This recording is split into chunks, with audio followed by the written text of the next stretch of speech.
Hi, I'm Jess. Hi, I'm Kristen. And this is ReDIScover, a conversation where we travel through everything that makes up the essence of who we are and how to live authentically and imaginatively. Here, we invite you to join us as we explore and discuss a little bit of, well, everything.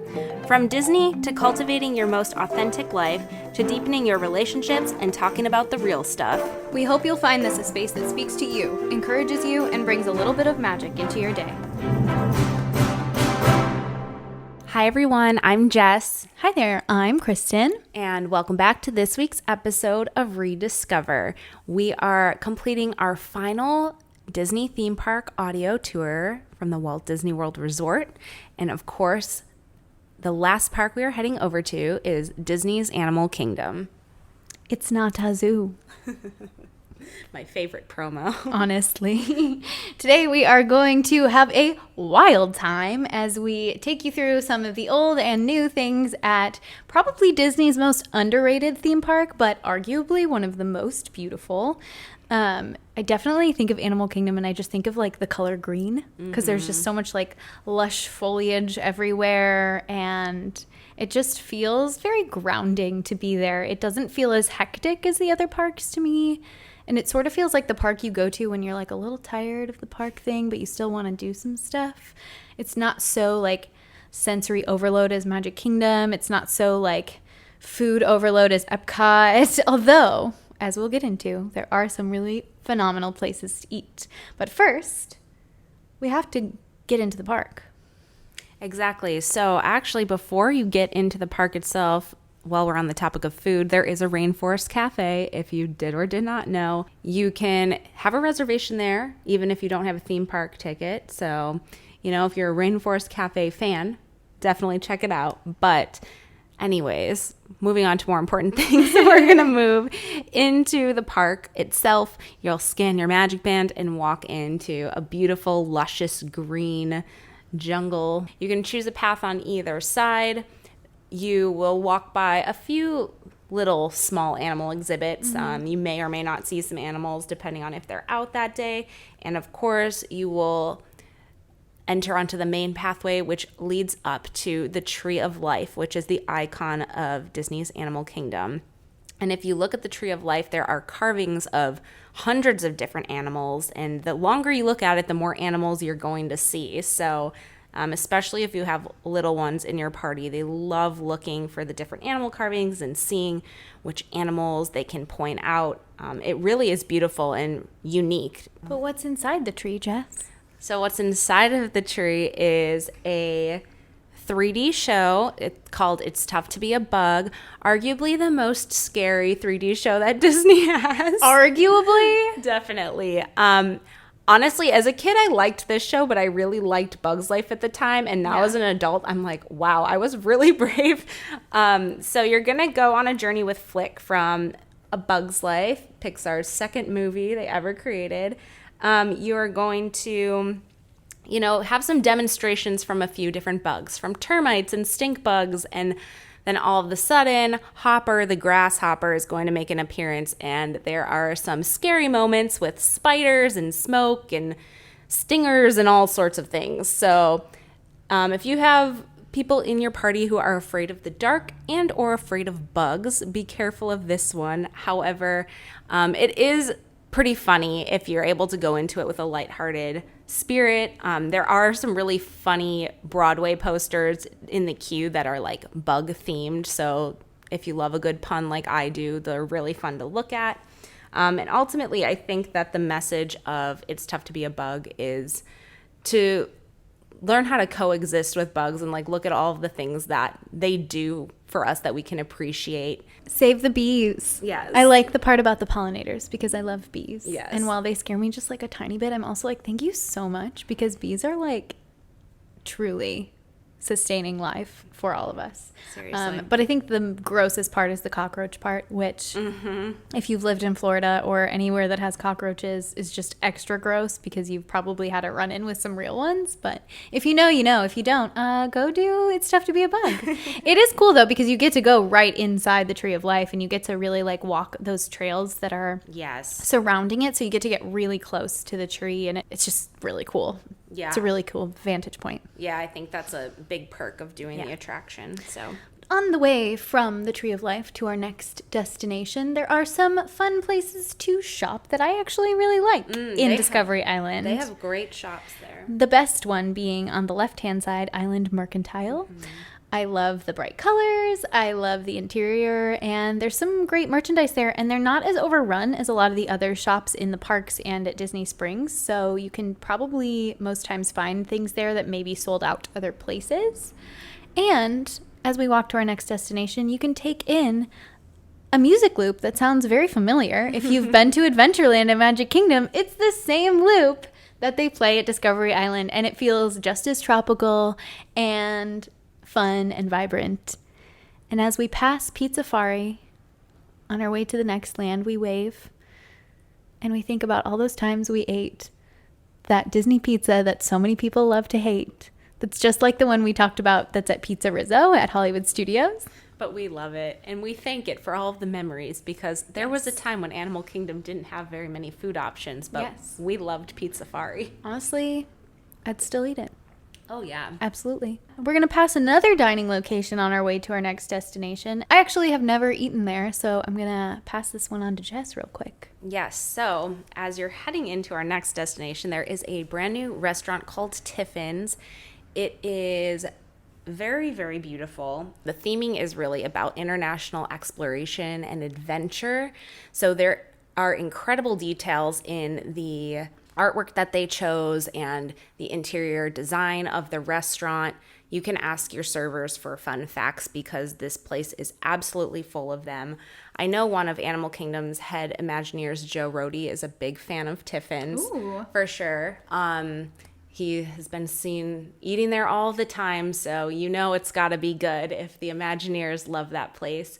The food is delicious. Again, it is a signature dining restaurant, so it is a bit fancier than your typical theme park food. So if you're looking for more of a sit down and slower experience, Tiffin's is a great place to go for that. And then off to the side, there's the Nomad Lounge. You don't need a reservation for that. It's more first come, first serve. And they have a lot of really nice couches and tables, and the view to look out is so beautiful. It's like you're in your own tropical hideaway there. And in the past, they've had really good churros, and I believe they were gluten-free actually. So that was always a highlight for me. And their watermelon, I believe it's a margarita, watermelon margarita. Ooh. Very good. They have a full slice of watermelon on it. I haven't looked at the menu recently, and I'm sure it's been adjusted since COVID, but regardless of what you eat or drink there, just being able to sit at the Nomad Lounge is a treat in itself. So highly recommend if you're looking for a slower paced and luxurious and enjoyable place in Animal Kingdom, just to kind of slow down for a bit and enjoy some beautiful scenery. Sounds great to me. Mm-hmm. It's definitely at the top of my list of places I haven't been yet. It's a short list, but there's some pretty significant places on it that I'm just like, how have I not done this yet? So that's definitely one of them. But before we get into the real meat and potatoes of the next land, we should probably ride a couple of rides. So we're making our way into Pandora, the world of Avatar. And you might notice that this land looks unlike anything else at Walt Disney World. You walk into the land, depending on the time of day. If it's nighttime, there is like all of this bioluminescence. Everything is glowing, including the ground. All the plant life around you seems to like radiate glow, energy and light. And if you're there during the day, you'll be able to enjoy these beautiful waterfalls, floating rocks that are actually inspired by mountains in China, right? Zinjaje. I think that's how you say it, but Steven's actually been there before. I saw his picture the other day of it, and I was like, wait, this is cool. I knew about it, but I had never seen a picture of the actual place. It's really beautiful. So if you're ever traveling out in Asia, you can visit those mountains of Zinjaje. I hope I'm saying that correctly. But it's kind of like a trip back to the homeland of Pandora, and honestly, in person they're so gorgeous, at least from the pictures I've seen and the stories I've heard. So you don't have to have seen the movie before. It is cool because you can make those movie to park connections, but still, it's so worth going. Yeah, it's stunning, day or night. And honestly, if Animal Kingdom is open past dark, I would recommend both times of day because it is such a different experience if you're there in the daytime or the nighttime. There are two main attractions in Pandora. The first is Navi River Journey, which is a slow-moving boat ride. So everyone can ride it. The whole family can enjoy it. I like to call it It's a Small World version of Pandora. It's the Navi. It's a small world. It is a journey into a bioluminescent rainforest. So again, that like Disney water smell we all know and love. It's very lush. You get to see some of the indigenous people of Avatar, and you get to hear some of their music, which sounds very, very tribal, very familiar, but also like different enough that it's almost like ethereal in a way. And you get to see this incredible animatronic, this like goddess-like woman who is just absolutely huge, and she's singing along with like the chorus. And I mean, it is a gargantuan animatronic, but it's sort of like so captivating you can't look away. And so it's really interesting, and there are some unexpected little moments, even though it's not like a thrilling attraction. But if you're in the market for thrills, right next door is Animal Kingdom's most popular and desired attraction called Flight of Passage. And this ride is unlike anything you have ever been on before at Walt Disney World. You're going to make your way all the way through the queue. You're going to get into the first pre-show and you're going to get the rundown. And basically what happens during the attraction is you're going to be flying on the back of a banshee, which is like a dragon. So the ride itself, the vehicle, is sort of like a stationary bike, and you're going to be in a line with about like 8 10? people. Okay. I believe it's 8 people on each side. So 16 people in a room. Yeah, that sounds right. So if you are riding with family or friends, you can sit next to each other, but you are going to be so immersed in what's happening in front of you that you probably won't even be looking at them during the attraction. Yes. So you're going to sit on your bike. There's going to be a back and leg restraints behind you, and then the screen in front of you is going to open up, and all of a sudden you are going to be flying through Pandora on the back of a banshee. You're going to go over water, through the forest, in caves. You're going to feel the banshee breathing. It's really like you're riding a live creature. Yeah. And you're going to feel different effects. You'll feel some water mist sometimes. You will have different smells. It's really incredible. It's kind of like a combination of Soarin' or Star Tours, but jacked up a little bit. I think Star Tours makes me more motion sick than Flight of Passage does. Agreed. But Flight of Passage makes me more motion sick than Soarin' would. So Yes, that is the hierarchy of motion sickness. yeah. It's so real, and I mean, this is just a credit to Imagineers, but like it's so realistic that you do sometimes forget where you actually are. So if you do feel motion sick, I find that it's helpful to just like ground yourself in knowing like, oh, I'm right here next to this person on this bike thing. Yeah, absolutely. If you want to ride it, I would recommend the best time would be, honestly, right before park close is better than even in the morning, but in the morning is also a good time. It's extremely popular, so keep that in mind. Yes. All this riding is making me hungry. Oh, boy. Sounds like there's a banshee in there. Good thing I can dine like one at the Satuli Canteen. Oh, my God. The quick service restaurant that, in my opinion, totally changed the game for quick service restaurants at Walt Disney World. This was like the first quick service in a theme park to really go this way. But Satuli Canteen is a quick service restaurant that is totally founded on fresh ingredients, sustainability, healthy options. Everything is being like cooked to order. You can see them grilling the chicken and the shrimp and everything. And basically, it's a very standard formula. You basically make a bowl, kind of like a Chipotle burrito bowl concept. You pick your base, which can be a grain, it can be potatoes, it can be greens. And then you pick your protein. You can do tofu. If you're vegan, you can do chicken, beef, shrimp. You could do a combination of things. And then you choose your sauces. So There's like a chimichurri, there's a black bean vinaigrette, there's like a creamy herb sauce. So you can totally make it your own and customize it, and you can have something different every time. And they've added a few other things as time has gone on too. There's like a noodle option now as well. They have bao buns that are actually like cheeseburger bao buns. So it's kind of like a little bit Americanized, but it's this familiar flavor of like a cheeseburger, but inside of a bao bun. And for dessert, you can have a blueberry cheesecake with lemon curd that looks so beautiful. It's so picturesque, but also that blueberry lemon combination is one Jess and I like a whole lot. It's delicious. Give me like lemon curd on anything, honestly, and I'm happy. Like I could just eat it by the spoon. Yeah, it's phenomenal. Best combo ever. So good. Just hits it out of the park in every way. Flavor, freshness, everything about, like, even like value for the cost is just so good. It's like one of the only places in a theme park that I feel like I'm eating something that's really nourishing for me.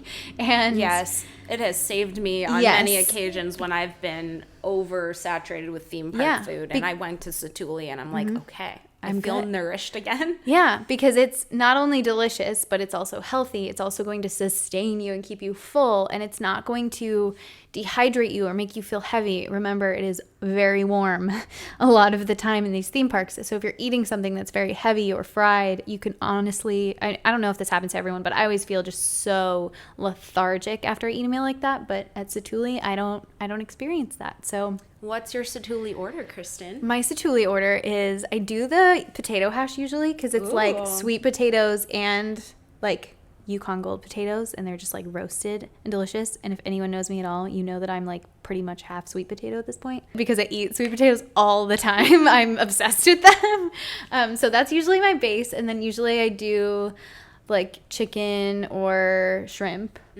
but usually chicken because otherwise sometimes shrimp is weird with stuff like that seafood flavor. So usually it's chicken. And then I like the creamy herb sauce a lot. But I've also done the noodle and the shrimp thing before too. That would be a good combo. So that's a good combo. But I always struggle because the greens thing has kale in it, and you know I love kale. Yeah. It's just so, you have to keep going back because you have to try all the different combos. But the blueberry cheesecake is an absolute must. Yes. I would say my core order at Satu'li is always chicken with the rice and beans as the base and then creamy herb sauce. Yes. When I was on tour all the time, I would opt for the salad and chicken, and it was my saving grace. So thank you, Satu'li, for being keeping us alive. Wonderful. Yes. And yeah, the blueberry mousse is an amazing dessert. And also there is a chocolate dome as well that I think we forgot to mention, but that one is also quite delicious. I have not tried that. Before we leave Pandora, there are a few quick mentions we want to make. There is a little drink stand outside of Satu'li Canteen called Pongu Pongu, and they have some really fun drinks there with some boba and some fun colors. There's margaritas. There are non-alcoholic options. And they also have pretzels like bigger than your head, as well as lumpia. Yeah. It's basically filled with like pineapple and cream cheese, and it's this like crispy pastry shell. And though I've not tried it, I have seen it. It's and yummy. Others say it's delicious. So if you're in the market for something sweet to snack on, it's pretty good. So there is a gift shop right next to Pongu Pongu, actually. That's where you're going to find all of your Pandora and Avatar merchandise. And they have really, really unique things that you're not going to be able to find anywhere else on property. One of the most unique things is that you can adopt your own banshee, and it's a banshee that kind of lives on your shoulder, and you can move its head around, and it's pretty lifelike. Like the first time I saw it, I was like, whoa, that's kind of intense. So you can learn to be a puppeteer. We are going to trek along. Now you can go two different ways to get to the next land. You can follow... Yes, you can follow the newer built bridge from Pandora directly, which I prefer because it tends to be a lot less crowded. It's a lot less crowded and very scenic. And peaceful and But beautiful. if you choose to head back toward Discovery Island and go that way, you will pass Creature Comforts, which is the Starbucks location at Animal Kingdom. And it's this beautiful kind of rotunda building. It's very earthy and warm toned, and it's just very like...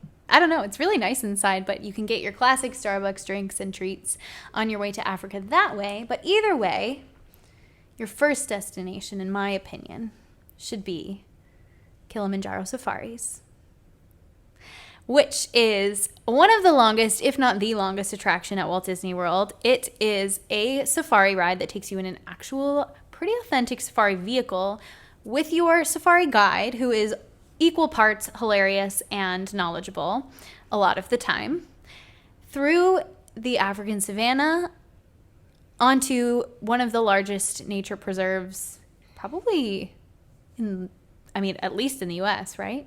Yeah, the size of the safari, you could fit the Magic Kingdom in Kilimanjaro Safari. It is that big. That's such a cool fact. Yeah. But yeah, it's absolutely true. It's so big. You will see on any given day, elephants, giraffes, zebras, gazelles, hippopotamuses, okapi, crocodiles, all manner of flamingos. Giraffes? Yeah, I said giraffes was the first thing I said. Sorry. Hello. I love them so much we had to say it twice.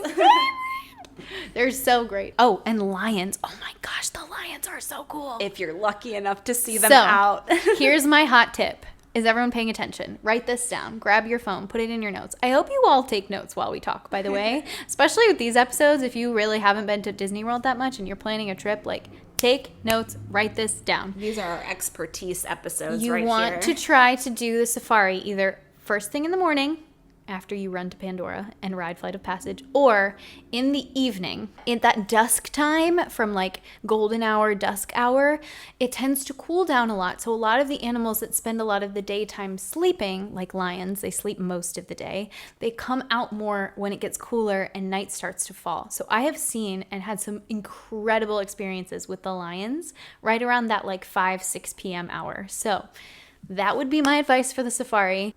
If the safari is a little busy or if it's a little too hot in the middle of the afternoon, a great place you can go to cool down in Africa is the Harambe Theater, where you can see, starting again in the summer, this summer it's coming back, Yay. I believe in July, arguably the best live show at Walt Disney World.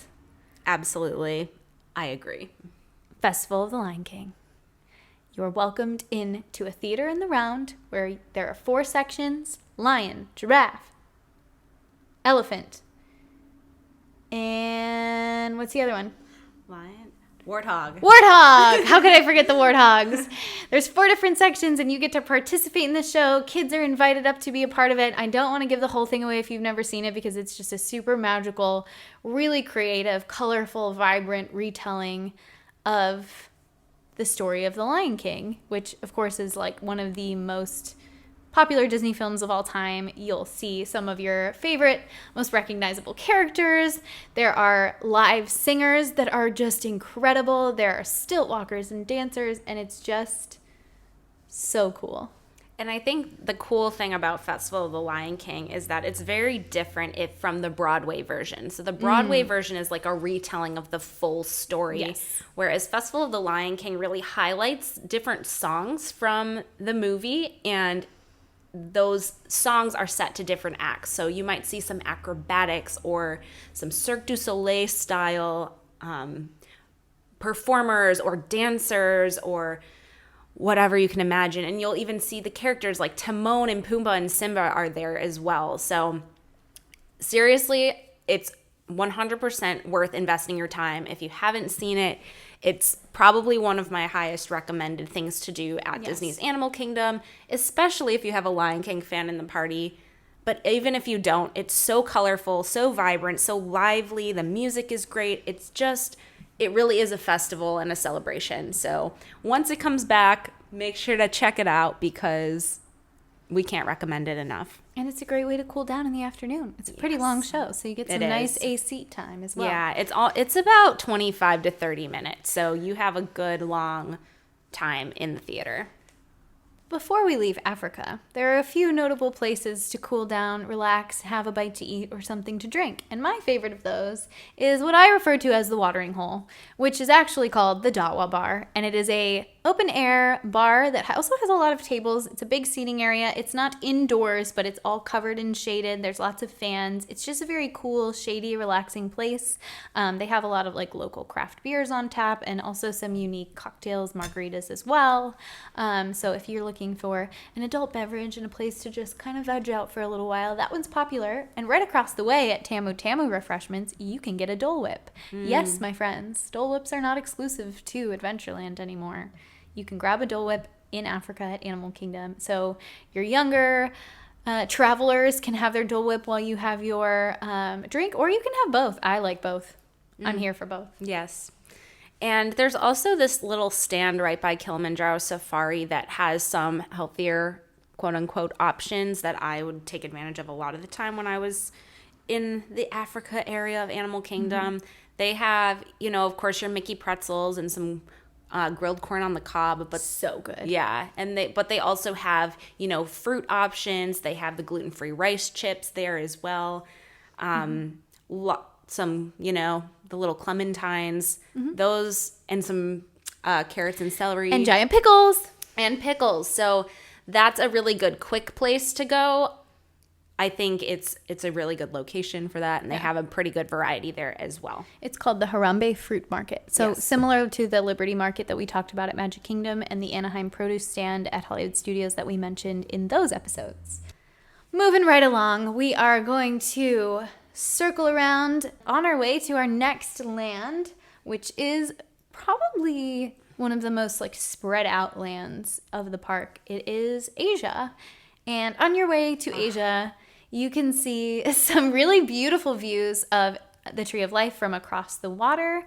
And on your left-hand side, as you make your way up a little pathway, is probably my favorite of the trails to see animals in the park that are kind of all throughout the park. There's some little ones around the front of the park, like you mentioned. There's a gorilla one over in Africa, but this one specifically is probably the most diverse and to me the most interesting. It is the Maharaja Jungle Trek, which is the home of a lot of Southeast Asian animals like tigers and monkeys, and they even have Komodo dragons, which are cool to see, but the tigers are definitely the draw for most people. They're just so majestic and beautiful, and I used to name them all Raja when I was a kid. And the one that's in Africa is called the Pangani Forest Exploration Trail, and that one houses the gorillas and the hippos and quite a few other animals. So I think those are the two main trails that are worth visiting.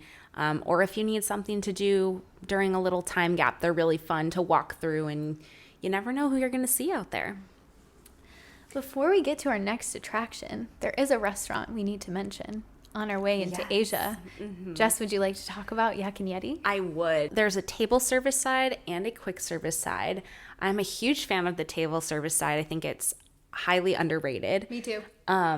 The decor inside is very, of course, Asian themed, but it's very intricate and very beautiful. They did an incredible job with really immersing you in the culture and the atmosphere there. And they have some really delicious options. I think one thing that's withstood the test of time for me is their lo mein. It's always been good ever since I started going there. Yeah. I do remember they probably still have the cream cheese wontons. That was a big Disboards craze back in the day. But yeah, Yak and Yeti is actually a really fantastic table service restaurant. Yeah. So if you're not looking to splurge on time and money as much as Tiffin's would be, but you want something still pretty nice, I think Yak and Yeti is an excellent choice. Yeah. Yeah, it's definitely beautiful in there too. And there's 2 stories, so you can sometimes sit upstairs by the window and get a great view of the park. It's definitely like Southeast Asian / just like Asian cuisine. The Malaysian seafood curry is so delicious. If you're looking for something a little more adventurous. But yeah, I think if you like spicy, they've got options for you. If you like savory, sweet Asian food, they've got options for you. But it's definitely delicious. Everything is vibrant and colorful. And I've never had a bad meal there. And you can usually find a reservation too.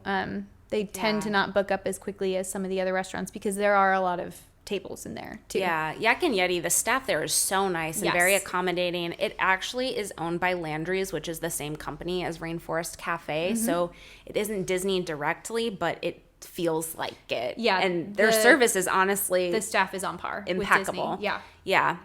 And next door, they have the quick service, of course. Honestly, the food is more grab and go, but there are some Asian style dishes that are offered there, which is unique and different to other restaurants in the park. Yeah. So moving on from there, I do need to mention also on the topic of food, as you're walking on this beautiful path through Asia to our next attraction, there is a food truck-like structure on your left, and it is painted with beautiful portraits of different animals or different symbols or all these beautiful colors. It's like graffiti, but Yeah. so like measured. Yeah. It's so intricate, so beautiful.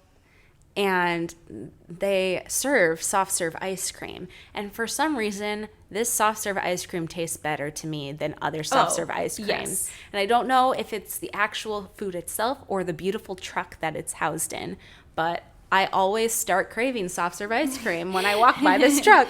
And I don't even eat it that often in general, but you can get your classic vanilla, chocolate, or chocolate vanilla twist in a waffle cone, and what tastes better than that on a hot Florida day? Do you do twist? I always go twist. I always do twist, and I usually pick one or the other when I get ice cream. Really? But there, I get twist. always go twist for me. Yeah, But it's good. Jess, you actually passed our first attraction. Did you realize? Well, I needed to talk about food. Well, yeah, you were staying on brand. Also, the name of that food truck is the Onondaga ice cream truck. But we're going to back it up a little. Beep, beep, beep. Cali River Rapids, people. The shortest ride In Animal Kingdom. in Animal Kingdom. Also, the most aggressive, because you will not just get a little sprinkle. You will not just feel a little damp. Oh no, we're talking soggy pants for the rest of the day. We're talking bring your shampoo, because you might as well wash your hair. Kill two birds with one stone. We're all about time saving. Cali River Rapids is your typical rafting ride. Yeah. You've seen these at, I'm sure, your local Six Flags, something like that. It's very much along those lines. Definitely, I think there is a market for it, especially because it gets so hot at Walt Disney World. A water ride is always a popular thing with the guests, so it is a lot of fun. I would say if you are not someone who likes to walk around feeling a little soggy, definitely do the thing where you don the poncho. I have been known to do this. I've also been known to not do this, and I've sort of regretted it most times I didn't. It's really fun. It does tend to get a pretty long wait, though, so unless it's just super hot and you just can't take it anymore, I would say if you only have one Animal Kingdom day, this might be the attraction that you skip. What say you, Jess? I say if you're going to ride Cali River Rapids, just take in mind that you are going to be making an investment, because it's about 3 minutes of fun for a day of soggy clothes.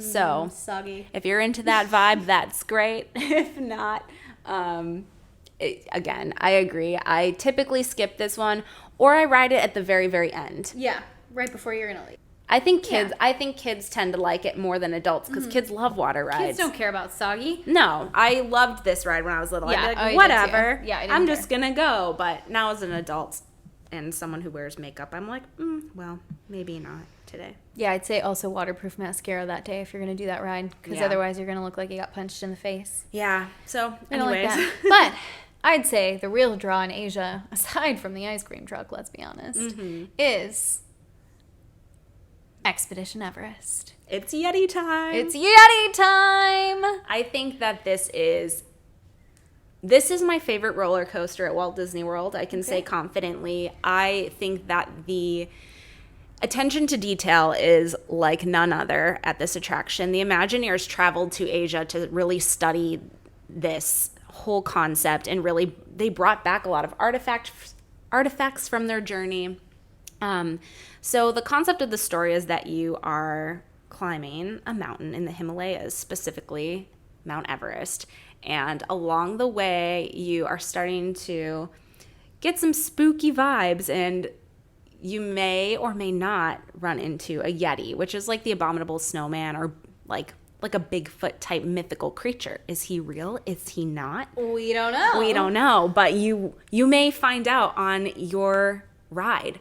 So I think one of the most unique parts about Expedition Everest is it does not go upside down, but it does go backwards, which we do not experience in other roller coasters at the parks. So it's a ton of fun. When it first opened, my brother and I used to just lap it for hours and hours, and those are some of my favorite Disney memories. It's so much fun. But if you've been walking around on the jungle trails, if you've been spending a lot of time outside, not a whole lot of shade to be found in Asia. You might be ready for some AC. And if you've got any theater fans, Pixar fans, or Nemo fans in your party, it might be time to walk across the bridge into Dino Land, USA, where at the outskirts you will find the Theater in the Wild, wherein you can watch Finding Nemo, the musical, which is an abbreviated musical retelling of the original Pixar film Finding Nemo. It is beautifully done. The puppets are incredible. Dory is hilarious. The songs are so freaking catchy. They'll be in your head for the rest of the day. True. And your dad will end up singing them to himself, and then he'll catch himself and go, oh, shoot. And it's great.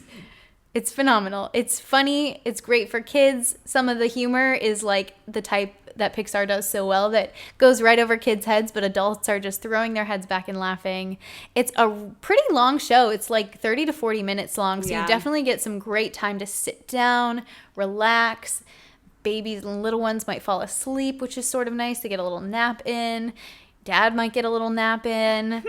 Either way, I think it's absolutely worth watching. And I think a lot of people are like, oh, I don't really care about Nemo, skip it. But it is really worth it, even if you're not like the biggest Finding Nemo fan. Mm-hmm. Yeah, I think that has been my mom's favorite show Oh or my attraction gosh, yes. since I can remember. She loves recommends it it. to everyone. Yeah. She loves it. It's really cute. The soundtrack is so fun.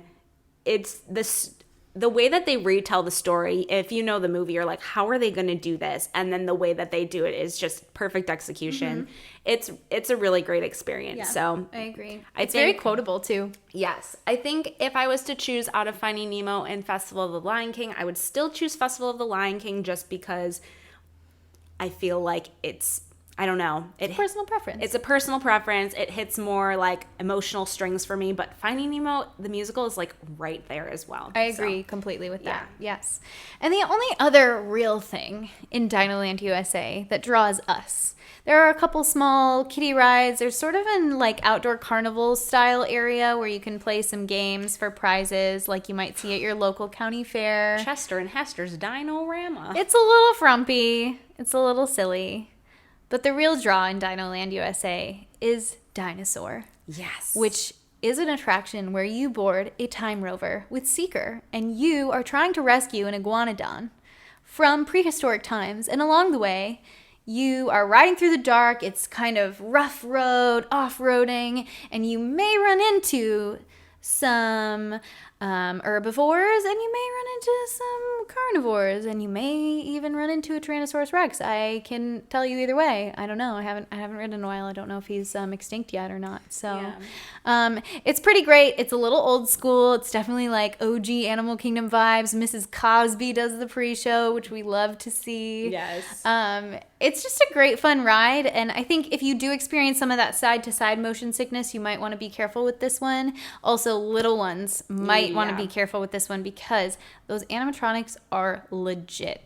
So if you've got a young dinosaur lover in your family, awesome. My brother was so into dinosaurs as a kid. He was like, this is epic. It was like Christmas morning for him. But if you got some little ones that are a little scared of prehistoric creatures, you might want to skip this one and wait till they're older, or do the rider swap situation so mom and dad can both ride. But yes. When we went with a family friend when I was about 10, and they had little kids in their family, and they went on that ride unknowingly that it was so scary, and the youngest daughter was definitely traumatized because it's very loud, it's very scary. Those dinosaurs are gigantic and lifelike. Even as an adult, when I first started going on this ride, I had to close my eyes for a good 3 or 4 times before I really got the gist of it. But it is really fun. Again, it is really quotable. Seeker is a very funny host. I love Dinosaur. It's definitely super fun. And if you've been to Disneyland and you've been on the Indiana Jones attraction, it is very similar ride vehicle and ride track. So it's a ton of fun. We love that one. It's definitely in the thrill ride category for Animal Kingdom. I think we just have one more little spot to talk about. Yes. On our way back to Discovery Island, yes, we have done the full circle of Animal Kingdom. There's one more little restaurant we want to mention because you can't walk past it without smelling it and going, oh, that smells like summertime.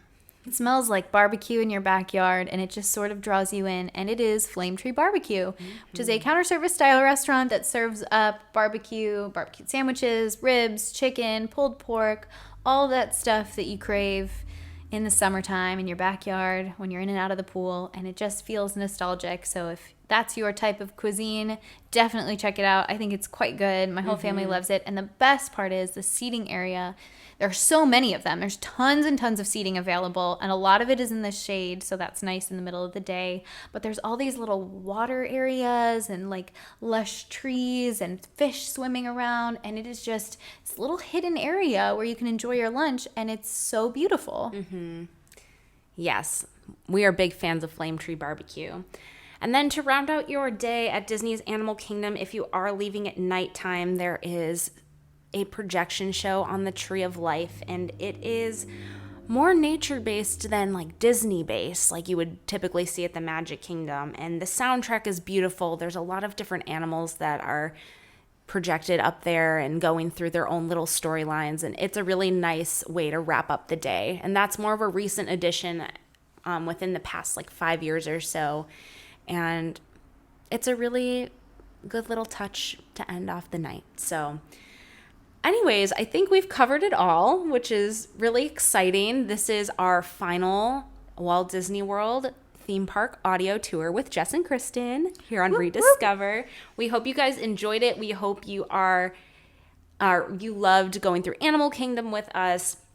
It has such a special place in our hearts. It is a beautiful park, and it really has expanded over the past few years, going from definitely a half-day park to now arguably it can be a full-day park. I agree. No question. I agree. It's got if only just to eat 2 meals there. Yeah, it's got some really big highlights. So we covered them all in this episode, and we hope you'll use some of these tips on your next trip. Absolutely. If you have not listened to our other theme park audio tours, please go back and do so. We will link them in the show notes. We've covered Magic Kingdom, Epcot, Disney's Hollywood Studios, and now Disney's Animal Kingdom. Stay tuned for a very special episode where we talk about arguably our favorite part of Walt Disney World, the Disney resorts.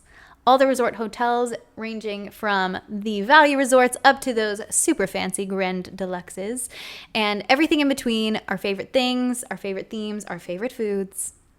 Stay tuned next Tuesday morning at 8 a.m. and we will round out this month of Walt Disney World magic with all of you. Thank you so much for listening, everyone, and we hope you have a wonderful rest of your week. We will talk to you next Tuesday. Bye!